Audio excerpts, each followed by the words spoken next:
Zen Tour has been a real godsend for me as a bass player who's on the go a lot, because I can pack it in my backpack easily, while it also provides super high quality conversion, incredible dynamic range, and also incredible playback quality over both the monitor outs and the headphone outs.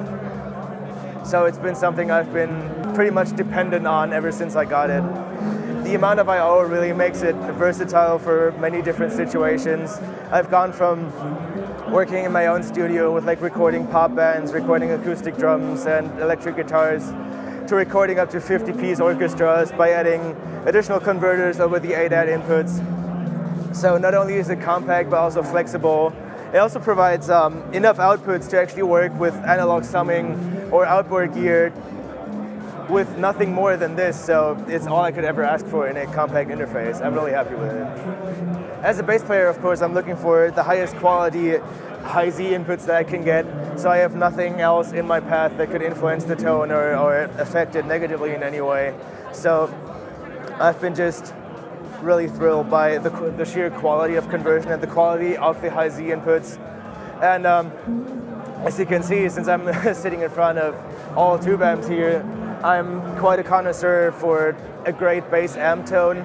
So having the option to actually reamp straight from the interface is a real godsend, because I can make use of the tone of my amp even with bass tracks that I recorded on the go. So I could just like bring bass tracks in that I recorded somewhere else and run them through my amplifier, no problem, and have like no negative effects on the tone whatsoever. So yeah, it's been amazing. What I like the guitar amps for is especially the Top 30 and the Blackface one provide like a real cool vintage sound when playing with like flat wound strings on a P bass, that sort of style. So I found them pretty useful for that sort of setting.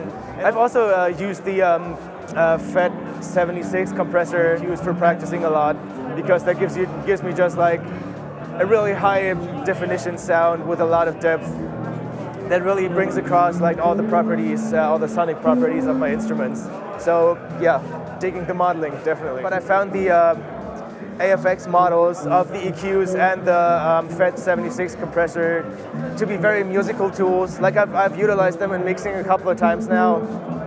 And despite also having the advantage of being hardware-based and running completely on the interface, I found them to be super musical in whatever setting I tried them in, and always tended to glue things together nicely. Like the FET76 is amazing on bass and vocals alike. I had the opportunity to test some classic solid-state EQs and compressors over the time working as an audio engineer, and from what I can tell, the models inside the Antelope control software come really, really close to the musicality and the versatility of the hardware units. But also seeing that an interface this small can pack 129 decibels of dynamic range on the monitor outs and 120 decibels on the inputs, I was immediately sold. And also on the clocking specs, like how little jitter it has. You have to try really hard to find anything that compares to that in this form factor and for this price. So that was the main thing that drew me to it. And when first plugging it into my system and listening to it through monitors that are familiar to me, I immediately noticed like the incredible stereo separation and just the whole depth of the imaging and the sonic clarity that just immediately made me fall in love with it upon first hearing it. So yeah.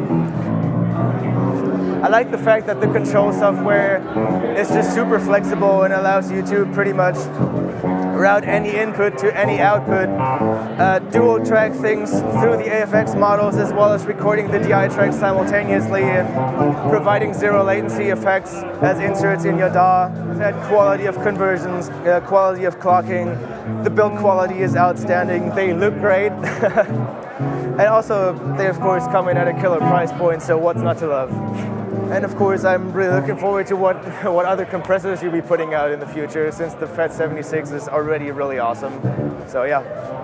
What I would like to thank Antelope Audio especially is for making conversion at a quality like this affordable as they do. Thanks for making technology like that more accessible.